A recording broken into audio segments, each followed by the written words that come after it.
Bismillahirrahmanirrahim. Assalamualaikum warahmatullahi wabarakatuh. Waalaikumsalam warahmatullahi wabarakatuh. Baik, terima kasih Pak Rahmat atas kesediaannya nih untuk meluangkan waktu.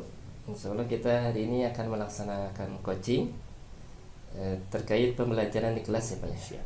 Tapi sebelumnya mungkin kita perlu kenalan dulu Pak. Ya. Mungkin dari saya dulu sebagai coachnya, bahwa nama Ade Hendra, saya mengajar matematika kelas 10 dan sekarang sedang menempuh pendidikan program guru penggerak angkatan ke-7.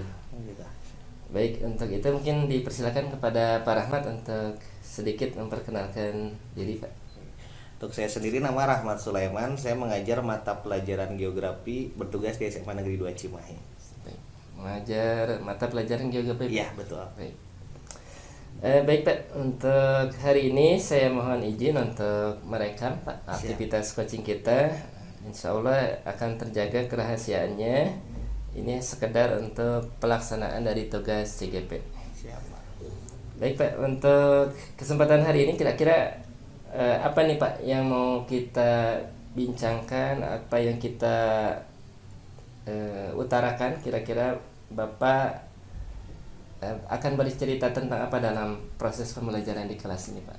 Jadi saya tuh sebetulnya dalam pembelajaran lancar Pak ya, tapi ada sedikit kendala. Mungkin saya pengen mencari solusi gitu ya dari kendala tersebut. Salah satunya itu pembelajaran dalam kelas Pak. Satu, banyak siswa yang kesiangan tuh Pak. Kesiangan Pak. Ya, hampir siswanya itu lagi gitu yang kesiangan. Yang kedua, ada beberapa siswa yang kurang fokus dalam pembelajaran gitu ya. Karena kan di sekolah ini masih bisa membawa HP Pak ya. Kadang HP itu kalau dipakai untuk hal baik gitu ya, tapi ada kalanya siswa itu tidak bisa menempatkan diri gitu. Ketika guru sedang menerangkan atau ada kegiatan dalam kelas, malah sibuk dengan HP-nya masing-masing. Mungkin itu Pak yang akan kita bahas lebih jauh. Baik. Sebelum kita lanjut Pak, Bapak mengajar kelas berapa Pak? Kelas 11 dan 12. Kelas 11 dan kelas 12 IPS ya Pak ya? IPS. Mata pelajaran. Khususnya untuk masalah ini lebih ditekankan ke kelas 11 Pak. Kelas 11 ya Pak. Berikutnya kira-kira Bapak sudah lama menghadapi kasus ini Pak? Artinya banyak siswa yang kesiangan, kemudian menggunakan HP dan seterusnya. Kurang lebih satu semester inilah Pak. Satu semester ini. Dan orangnya itu juga Pak. Contoh misalkan orang yang kesiangan, ada beberapa orang yang ketika setiap saya masuk, kebetulan saya jam pertama gitu Pak ya, ada yang kesiangan tuh itu lagi gitu ya. Ketika ditanya banyak macam alasan yang berbeda-beda gitu ya. Terus yang kedua, untuk yang tidak fokus gitu ya, untuk tidak fokus saya ngalaminnya ketika mengajar di jam terakhir Pak. Karena di jam terakhir mungkin suasana kelasnya sudah mengantuk karena udah banyak pelajaran sebelumnya gitu. Dan akhirnya banyak siswa yang tidak fokus gitu ya. Kurang lebih satu semester ini Pak lah. Satu semester Ya. ini Pak ya. Baik, harapan Bapak nih dengan adanya coaching hari ini, kira-kira harapan Bapak seperti apa? Ya, harapan saya dengan adanya coaching ini mungkin bisa menggali potensi dalam diri Pak ya, yang belum tergali sebelumnya, sehingga bisa mencari solusi terbaik lah mungkin ya untuk siswa-siswa yang bermasalah tersebut. Contohnya seperti mencari solusi gimana caranya siswa itu tidak terlambat, gimana caranya siswa itu tetap fokus dalam pembelajaran walaupun di jam terakhir gitu Pak. Baik Pak, kita coba perbincangan Pak ya untuk permasalahan yang Bapak hadapi. Dan sekali lagi mungkin ini nanti solusinya kembali kepada Bapak pribadi ya. Saya hanya membimbing bagaimana menemukan solusi terbaik untuk permasalahan yang Bapak hadapi. Baik Pak, selama ini Pak, kalau kita beri rentang permasalahan Bapak itu kategorinya, kalau 1 sampai 10 kira-kira di rentang berapa Bapak menghadapi masalah ini? Apakah sangat kritis sehingga perlu penanganan segera, dan seperti apa kalau dikasih rentang 1 sampai 10? Kalau di rentang mungkin masih di level 7 lah Pak ya. 7. Ya kalau untuk kritis nggak kritis sekali, tapi butuh penanganan segera gitu ya. Karena untuk mengingat pembelajaran itu penting Pak ya. khususnya dalam penerimaan materi, khususnya tadi untuk siswa yang tidak dapat fokus tuh, itu saya pikir harus segera ditindaklanjuti gitu ya, supaya nanti kedepannya mungkin nggak berselang lama gitu ya, kita bisa cari solusi yang terbaik gitu. Baik, selama ini Bapak hal apa yang sudah Bapak lakukan untuk penanganan kasus ini, Pak? Untuk sementara, untuk yang tidak terlambat mungkin yang pertama saya mencoba satu memberikan saran gitu ya.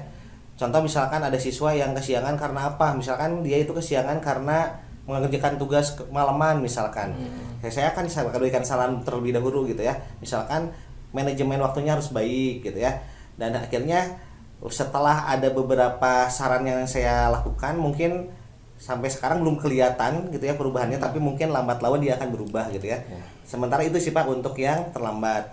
Untuk yang keduanya, untuk yang kurang fokus, saya mencoba untuk menggali potensi lain dari dirinya gitu Pak. Contoh misalkan kita sebelumnya belum tahu nih siswa itu kenapa sih gak fokusnya? Apakah materi pelajaran saya yang kurang menarik bagi dia, ataukah metodenya yang kurang tepat gitu ya? Saya coba menggunakan diagnostik awal, hingga akhirnya kalau udah ketahuan nih misalkan siswa itu ternyata si gaya belajarnya lebih ke kinestetik, maka saya coba untuk mengubah metode pembelajarannya Pak.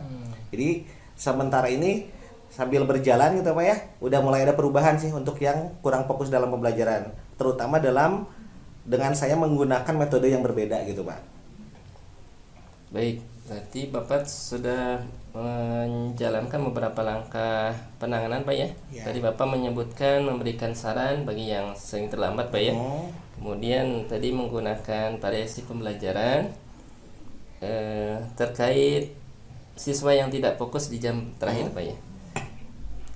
Selama ini Pak mungkin ada evaluasi dari proses penanganan tersebut. Mungkin tadi mungkin kita diperjelas saja mungkin Pak ya, terkait penguatannya, artinya hasil dari proses penanganan yang Bapak lakukan itu dampaknya bagi siswa seperti apa Pak? Ya khususnya tadi ya untuk menggunakan metode yang berbeda, kelihatan sih Pak ya ada progresnya gitu, dimana siswa itu yang tadinya tidak fokus lama kelamaan karena mungkin sesuai dengan gaya belajarnya agak sedikit fokus gitu Pak, dalam artian dia mengikuti pembelajaran dengan utuh gitu ya, yang tadinya mungkin ketika guru menerangkan, ketika ada kerja kelompok dia mah acuh tak acuh, tapi dengan metode yang sesuai dengan gaya belajarnya dia mulai ikut serta dalam pembelajaran gitu Pak, jadi mulai ada progres gitu Pak. Berarti tadi Bapak menambahkan itu Pak ya, memperhatikan gaya belajar siswa Pak ya. Itu dengan cara apa Pak? Tadi melakukan diagnosis di awal. Ya. Jadi sebetulnya udah ada data awalnya, tapi kadang siswa itu kan kalau di diagnostik awal tuh ngasal gitu ya, ngisi pertanyaan tuh ngasal, tapi dalam beriringnya waktu, kita tahu nih lambat laun ternyata dia mah sukanya hal-hal yang berbau kinestetik. Berarti kita harus memberikan pembelajaran dengan cara yang aneh gitu ya. Contoh misalkan dengan ada kuis, dengan adanya game dan lain sebagainya yang tidak monoton lah gitu. Baik. Berdasarkan pendapat atau keyakinan Bapak nih, langkah penanganan yang sudah Bapak jalankan, Bapak optimis akan mencapai tujuan dari yang Bapak harapkan? Khususnya untuk yang siswa yang tidak fokus itu ya, kalau dilihat dari progresnya ada gitu ya, sehingga saya karena progresnya ada, saya yakin sih Pak, lambat laun akan ada perubahan yang nyata dari para siswa gitu ya. Apalagi kalau saya udah tahu semua siswa karakternya seperti apa, saya akan coba berdiferensiasi belajarnya gitu Pak ya, hingga akhirnya nggak monoton di satu metode gitu ya. Kalau sudah begitu saya rasa optimis sih Pak untuk terjadinya pembelajaran yang lebih fokus pada semua siswa gitu Pak. Baik, berarti Bapak sudah menerapkan pembelajaran berdiferensiasi Pak ya? Ya. Baik, alhamdulillah. Bapak sudah menggunakan variasi pembelajaran, menggunakan pembelajaran berdiferensiasi, memperhatikan gaya belajar, kemudian tadi menyarankan bagi siswa yang kesiangan ya Pak ya. Baik, tampaknya Bapak sudah bisa menemukan langkah yang tepat untuk menangani kasus yang Bapak hadapi. Mungkin tinggal penguatan saja ke depannya Pak ya, dan perlu adanya evaluasi. Bagaimana nih Pak, langkah berikutnya Bapak bisa mengukur tingkat keberhasilan? Cara mengevaluasinya seperti apa Pak?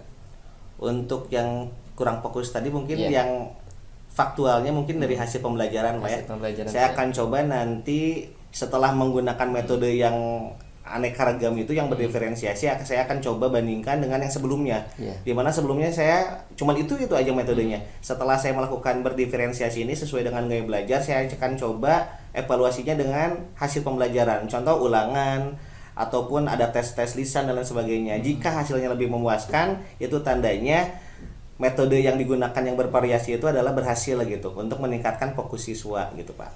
Baik, tampaknya cukup baik terkait permasalahan yang Bapak hadapi. Alhamdulillah Bapak sudah menemukan insya Allah cara yang terbaik untuk penanganan kasus tersebut.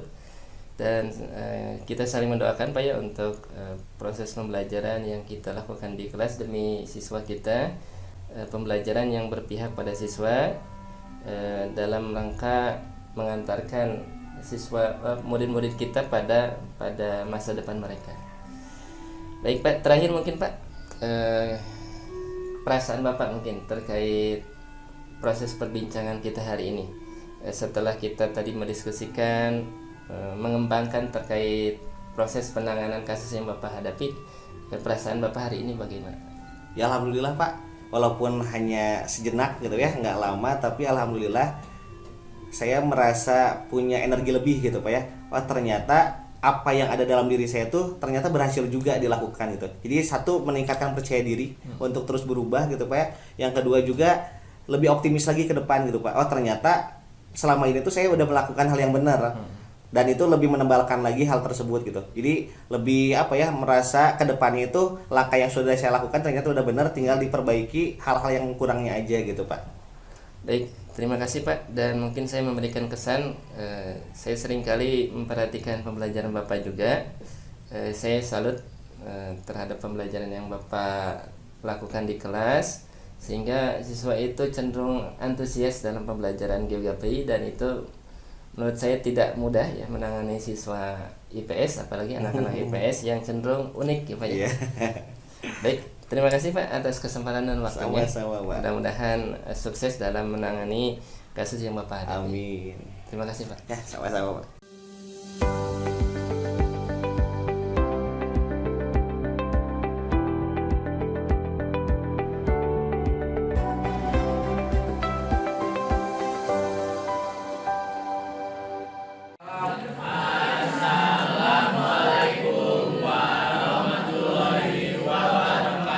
Waalaikumsalam warahmatullahi wabarakatuh.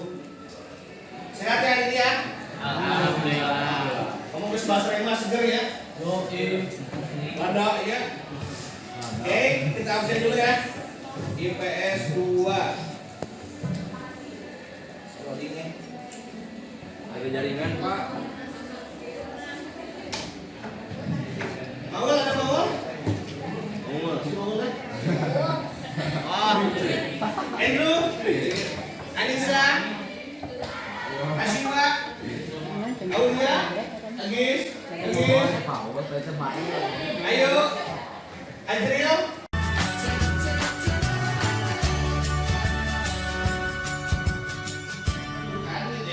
Yang isinya komposisi penduduk gitu ya. Coba kalian analisis, berubah jadi piramida penduduk, terus analisis juga apa masalah yang muncul dari piramida penduduk tersebut gitu ya. Terus solusinya ya. Kemarin Bapak lihat videonya tak kurang solusi. Ada, berarti tekankan lagi solusinya gitu ya. Terakhir nanti kita evaluasi. Evaluasinya pakai kelompok yang tampil ya. Pakai JIPOM. Jaringannya gorengnya gitu-gitunya. Ya, mudah-mudahan lah kalau bukan JIPOM bisa gitu ya. Jadi itu tujuannya ya. Jadi di hari ini kalian coba untuk menganalisis data penduduk di kota Cimahi ya. Cimahi itu kecil ya, kota yang kecil di antara dua kota dan kabupaten yang besar gitu ya. Jadi kalau Cimahi, di Cimahi gitu ya, gitu ya. Jadi ini ada kota Bandung, terus di bawahnya ada kabupaten Bandung gitu ya. Di atasnya di sini ada KBB ini, Kabupaten Bandung Barat. Cimahi itu kecil, tapi kota yang luar biasa, bermanfaat gitu ya sebagai daerah apa ya, daerah urbanisasi lah ya, istilahnya, karena di sini nanti ada beberapa kota yang masuk ke kota Cimahi. Jadi pertumbuhan penduduk Cimahi itu bukan karena kelahiran dan kematian, tapi dipengaruhi juga oleh yang namanya imigran yang masuk, gitu ya. Paham ya? Sampai sini ada yang tanyain nggak?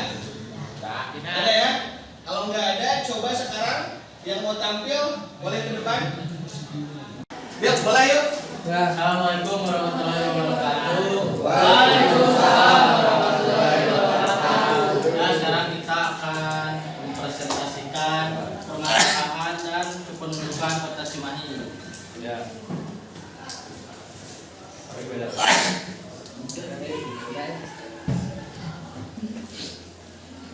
Topik yang bakal kita bahas hari ini adalah tentang piramida penduduk Kota Cimahi tahun 2022, permasalahan di Kota Cimahi dan dampak, penyebab serta solusinya.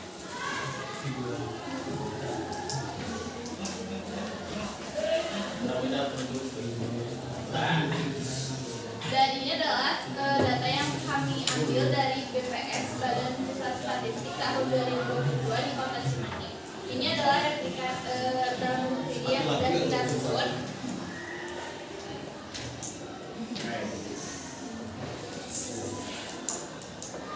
Piramida Kota Cimahi tahun 2022 termasuk ke golongan piramida penduduk ekspansif. Berikut alasannya. Pertumbuhan penduduk.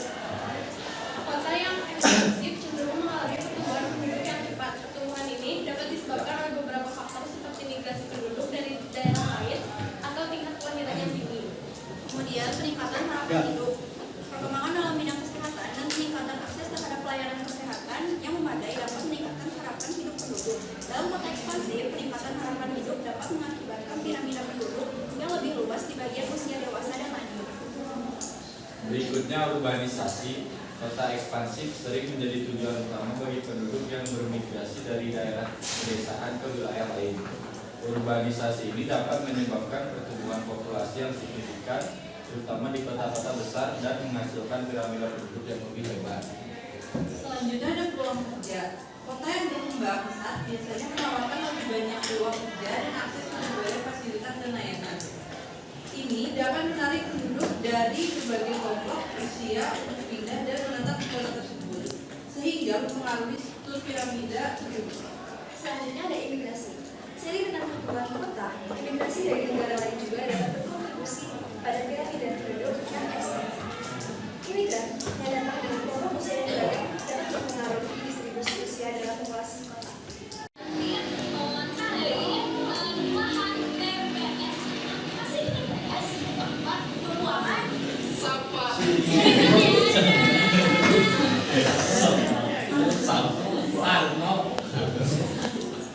Ini TPS di Baros ya, dekat ini. TPS di Santa Maria, dekat Pasar Baros. Pasar Baros nama? Barosnya. Oh ini.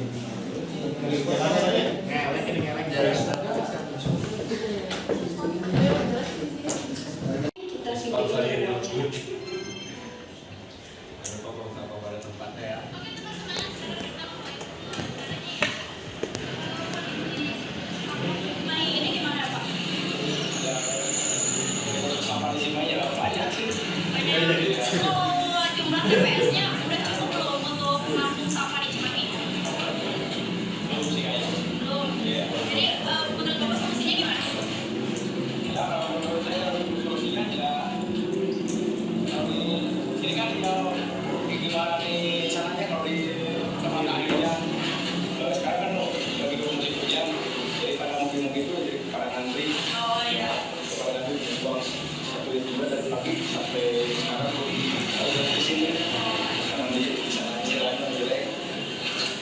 Makasih ya Bapak. Bapak siapa? Untuk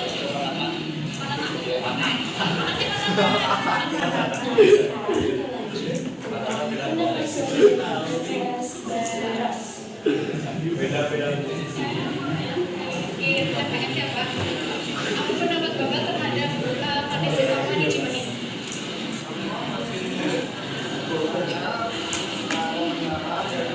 Setiap pagi terlangsung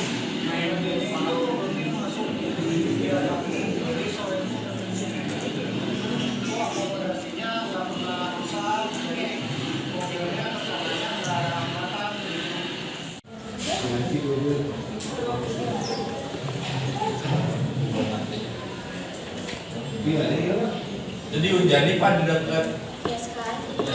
beres. Jembatan, jembatan kalau kalian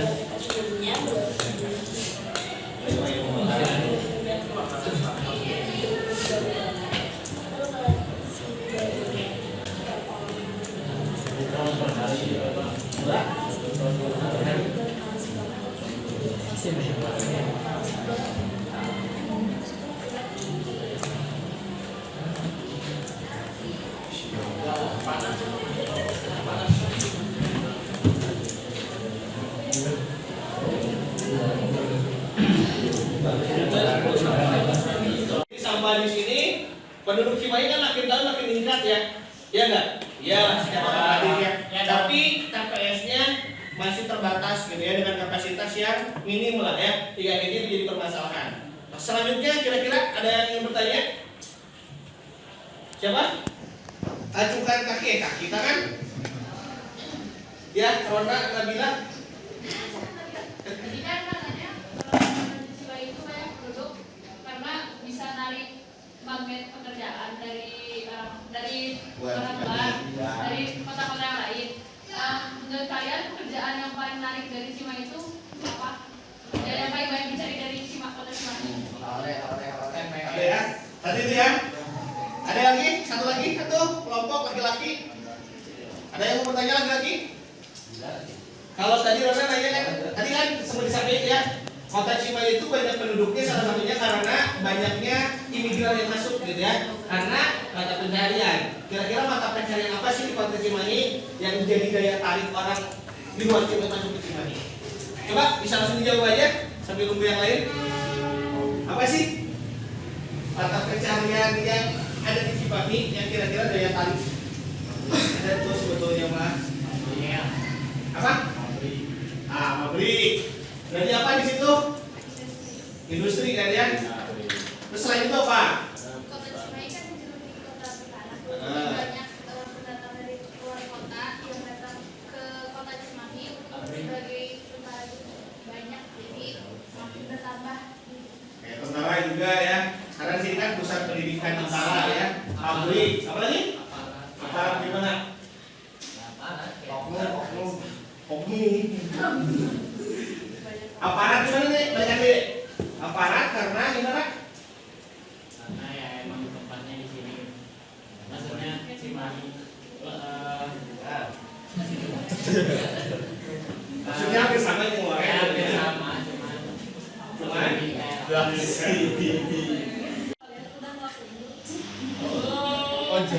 Belum. Kalian udah ngelakuin belum Senang? Sulit untuk bilang. Apa sulit? Ini Berapa?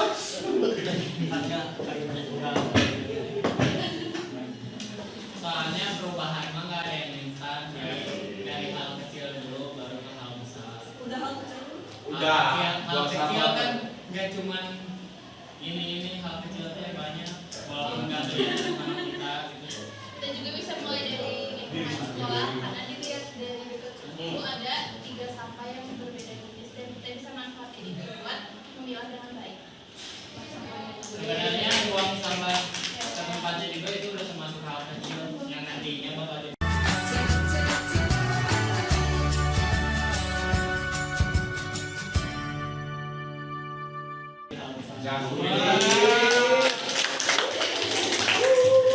Dari yang menambahkan? Coba dari yang lain. Karena ini untuk masalah pemilahan sampah sebetulnya harusnya itu adalah adanya sistem gitu ya. Dari bawah ke atasnya gitu ya. Jangan sampai kayak masyarakat udah memilah, oh ini organik, ini anorganik, ini yang basah, ini yang bisa didaur ulang. Masuk petugas sampah diasup ke lagi kan gawe gitu ya. Nah, makanya harus ada apa ya, sistem yang jelas gitu ya. Kalau di luar itu udah ada kan pemilahan sampah, contohnya ada semacam piping mesin gitu ya. Kalau kita masukin bekas-bekas botol aqua kayak gitu, kita bisa tukernya pakai uang atau nggak pakai truk yang berisi QR code, kita bisa tukerin ke supermarket gitu ya. Kalau di kita belum ada itu. Di kita aja coba lihat, ada yang organik, Bapak lihat organik isinya iya, anorganik isinya iya. Karena apa ya? Karena meureun siswa mikir kalaupun nanti kita dipilah-pilah datang tukang sampah dijijikin deui, itu yang nggak mau gitu ya. Karena untuk kita itu belum sampai ke situ lah budaya kita.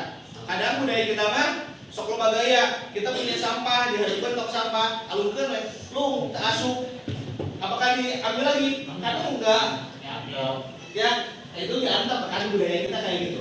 Anda kita harus membuang sampah ke tempatnya dan memilah-milah. Walaupun nggak bisa ya kita usahain, walaupun percuma kita usahain juga, kita lakuin juga.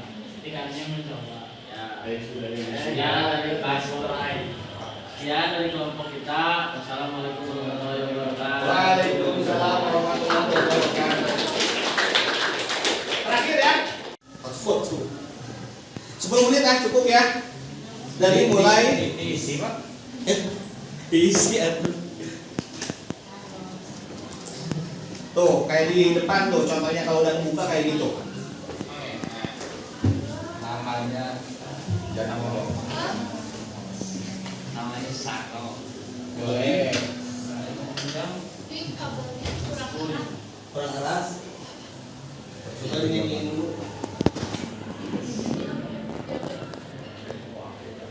Hah? Nanti ya baru beres. Kan yang pacaran. Iya kelihatan.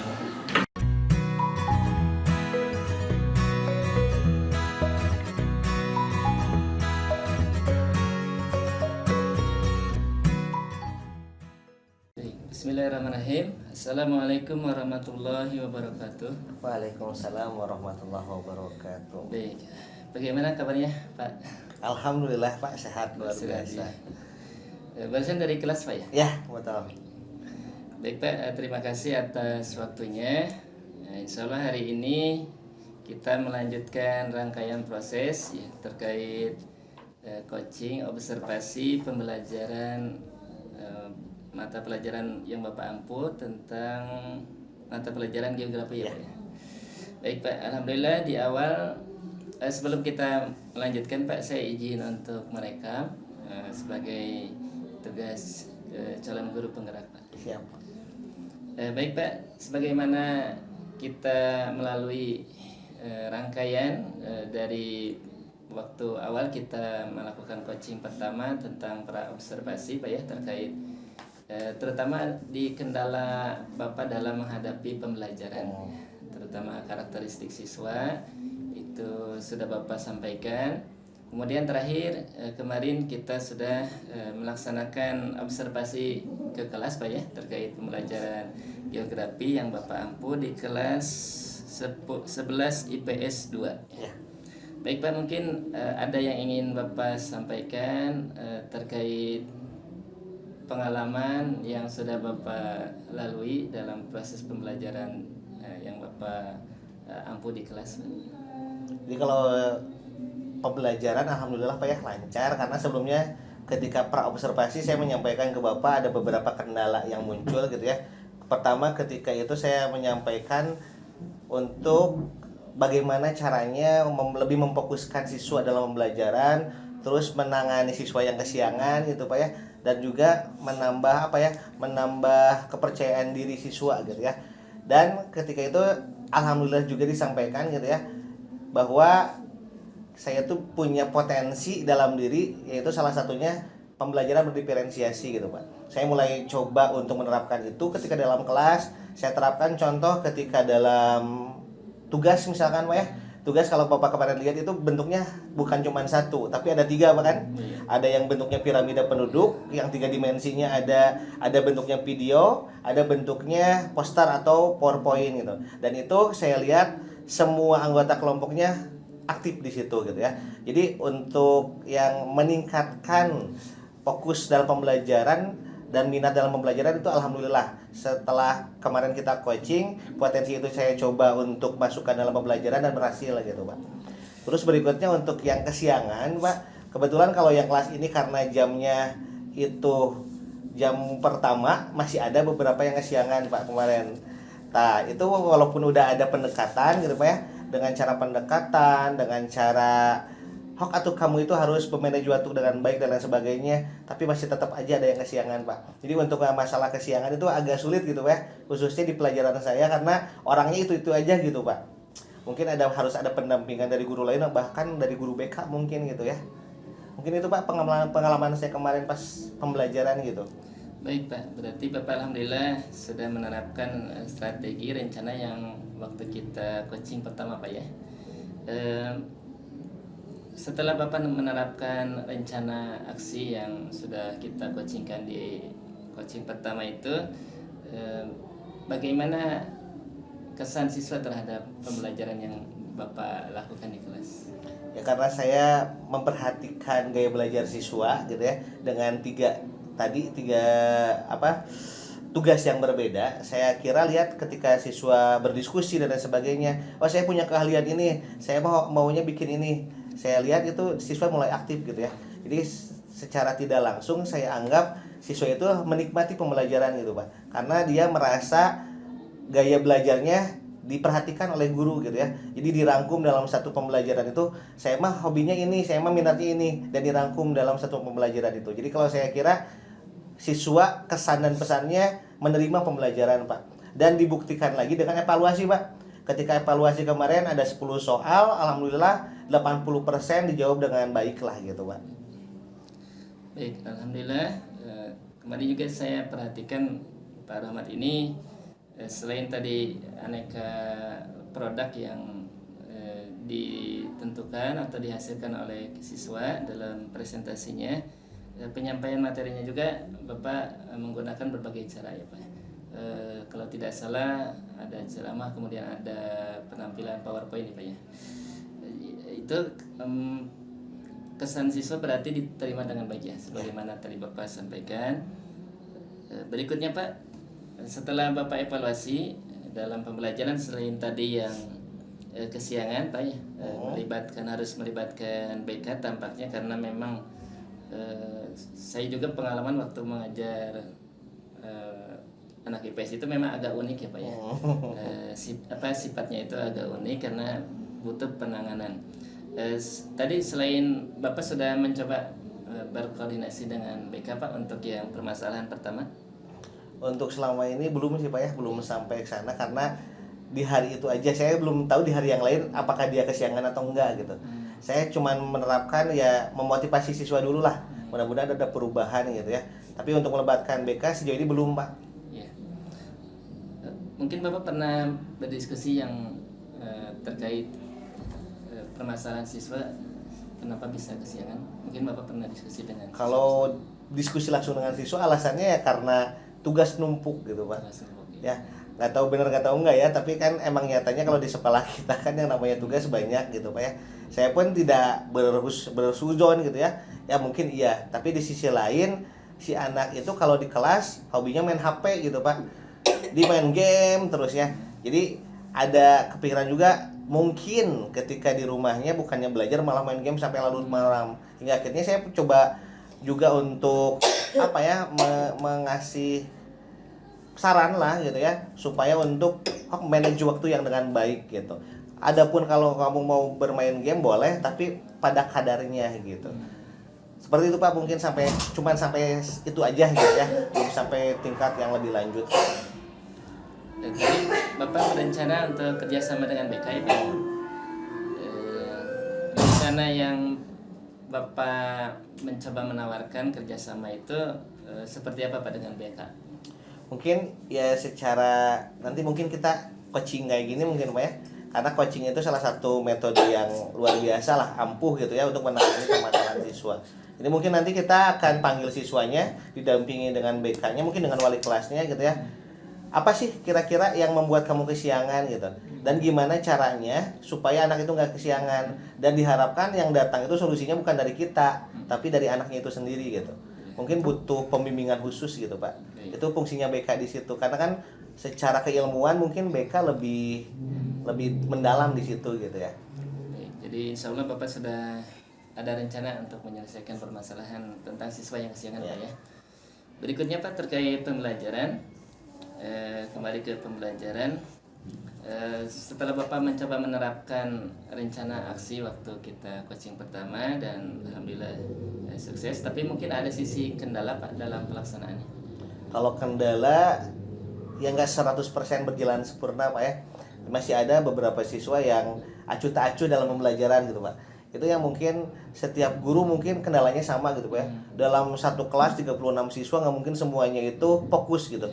Pasti ada beberapa siswa yang nyeleneh gitu. Nah itu yang pengen saya rubah gitu ya. Saya tuh pengennya ya 100% fokus dalam pembelajaran. Tapi itu ada beberapa orang siswa yang masih kene apa ya, nggak acuh Pak. Jadi walaupun temannya berdiskusi, temannya presentasi, dia mah harewe gitu.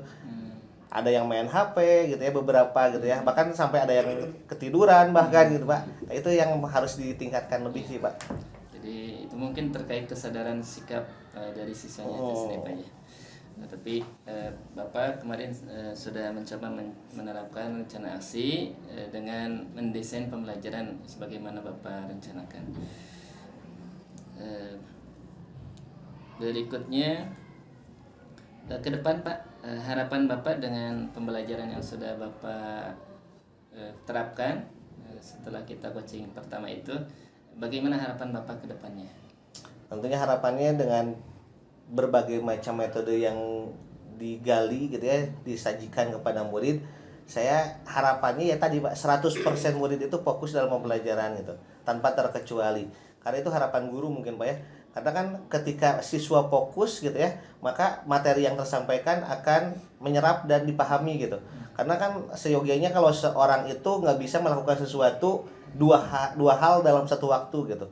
Jadi pengennya kalau fokus ya fokus belajar, jangan sampai main HP dan lain sebagainya. Walaupun itu penanganannya harus continue gitu Pak ya. Mungkin saja pelajaran saya kayak gini, pelajaran yang lain enggak. Dan itu harus ada kerjasama antar guru gitu, supaya siswa itu fokus dalam setiap pelajaran. Karena kan setiap guru beda-beda Pak ya. Ada, kalau saya misalkan udah menerapkan yang diferensiasi karena mengetahui gaya belajar siswa, nanti ketika guru yang lain enggak, cuman saya doang, kan itu enggak akan continue gitu ya. Jadi butuh juga kerjasama dengan guru-guru yang lain supaya berkelanjutan lah. Supaya nanti ketika fokus siswa itu setiap pelajaran sama seperti itu gitu Pak. Mungkin Bapak ada rencana ke depan bagaimana supaya guru-guru yang lain juga ikut menerapkan strategi pembelajaran berdiferensiasi seperti yang Bapak terapkan di kelas. Ada rencana Pak ke depan? Tentunya ada Pak ya. Tapi ya uniknya di sini kalau mau jujur gitu Pak ya, di sini kan kebanyakan guru senior Pak. Ya, dimana kalau guru senior masih konvensional Pak. Belajar itu diem, rapi, itu yang bagus. Saya beberapa kali ditegur justru ketika kita belajar berdiferensiasi, anak itu mengapresiasi atau apa ya, dia itu pengen nih saya gitu ya, dan hasilnya apa, di kondisi di kelas justru rame. Tapi ramenya itu bukan rame tidak terkendali, tapi dia mengungkapkan apa yang dia mau gitu. Ketika diskusi atau debat misalkan kan rame gitu ya, tapi beberapa guru justru itu kernawan cenah karena yang dia diajar teh, jadi belum semua paham gitu. Kondisi pembelajaran ya paradigma baru lah Pak ya, karena zaman sekarang kan belajar itu nggak kayak gitu terus, diam itu rapi bagus, itu nggak kayak gitu. Saya beberapa kali justru ditegur Pak, beberapa kali juga ketika itu pernah pengalaman gitu ya, ketika pameran Pak, pameran karya gitu ya. Setelah beres pameran karya, saya coba apresiasi siswa dengan cara memberikan piagam penghargaan. Itu ala kadarnya lah, walaupun piagamnya bisa dipakai untuk SBNBP dan lain sebagainya, tapi itu kan apresiasi kita sebagai guru kepada anak. Ketika dikasih hadiahnya sedikit kan anak ramai kan, wah tepuk tangan sampai ada yang nggak terkendali lah, pukul-pukul meja. Kebetulan kelasnya dekat dengan ruang guru, datanglah seorang guru senior yang malah sampai maki-maki gitu Pak. Ya itu mungkin yang harus kita sadarkan gitu Pak ya, bukan sadarkan sih, mungkin budaya culture-nya beda gitu ya, antara guru dulu sampai dengan guru sekarang gitu Pak. Jadi rencana pasti ada sih Pak, mulai dari teman sejawat lah gitu ya, pelan-pelan. Mungkin nanti kolaborasi Pak. Boleh Pak. Kolaborasi di sini ada 3, kalau sudah lulus Pak, 3 guru penggerak insya Allah sedikit demi sedikit untuk merubahnya Pak ya. Iya. Tapi kira-kira Bapak optimis untuk bisa pasti Pak ya, karena ke depan kan emang kalau dilihat dari kurikulum kan merdeka gitu ya, artinya siswa yang harus berkreasi gitu. Ketika siswa berkreasi ya apapun yang milik siswa, termasuk kebisingan dalam kelas itu milik siswa. Gimana siswa berekspresi gitu Pak, jangan dibatasi siswa berekspresi gitu kan. Itu sih kalau prinsip saya gitu Pak ya. Mungkin terakhir Pak, menurut kesimpulan Bapak nih terkait pembelajaran yang berpihak pada murid, menurut pendapat Bapak seperti apa? Jadi kalau berpusat atau berpihak pada murid itu ya gimana caranya kita itu memenuhi kebutuhan belajar murid gitu Pak. Mulai dari gaya belajarnya gitu ya. Pokoknya aspek-aspek yang ada pada murid itu harus kita penuhi sebagai seorang guru. Jadi guru itu jangan egois gitu. Kadang ada beberapa guru itu yang saya mah belajarnya kayak gini, harus kayak gini gitu. Jadi ketika ketemu siswa yang berbeda, patut disadari lah dengan zonasi Bapak mungkin merasakan sendiri gitu ya. Setiap sekolah berbeda, asalnya unggulan nggak ada unggulan sekarang karena zonasi gitu ya. Artinya apa, yang masuk berbeda. Tapi jangan sampai kita culture-nya dari dulu gini, yang masuk berbeda tetap culture-nya kayak gitu, nggak bisa gitu. Artinya kita yang harus menyesuaikan sebagai seorang guru. Gimana caranya? Minimal kita harus tahu karakter muridnya gimana.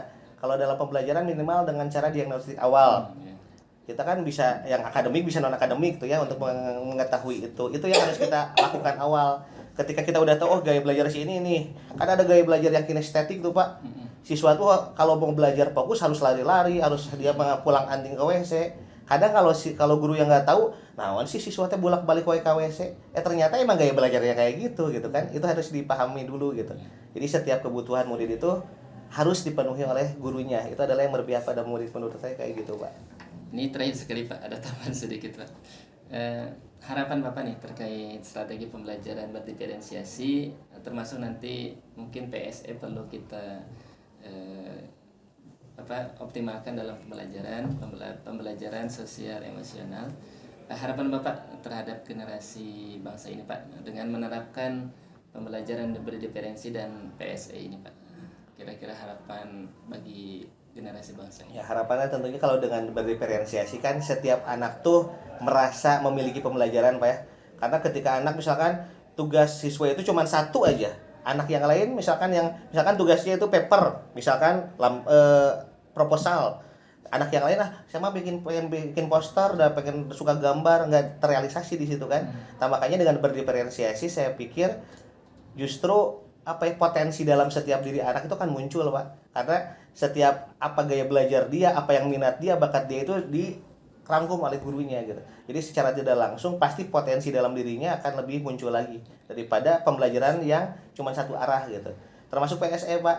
Kalau PSE kan sebetulnya gitu ya, sadar tidak sadar kita udah menerapkan itu sebetulnya. Ya, contoh ketika berdoa atau enggak ketika anak pengen keluar izin dulu itu kan PSE gitu ya. Dan harus ditebalkan sih Pak. Dalam ditebalkan artinya apa?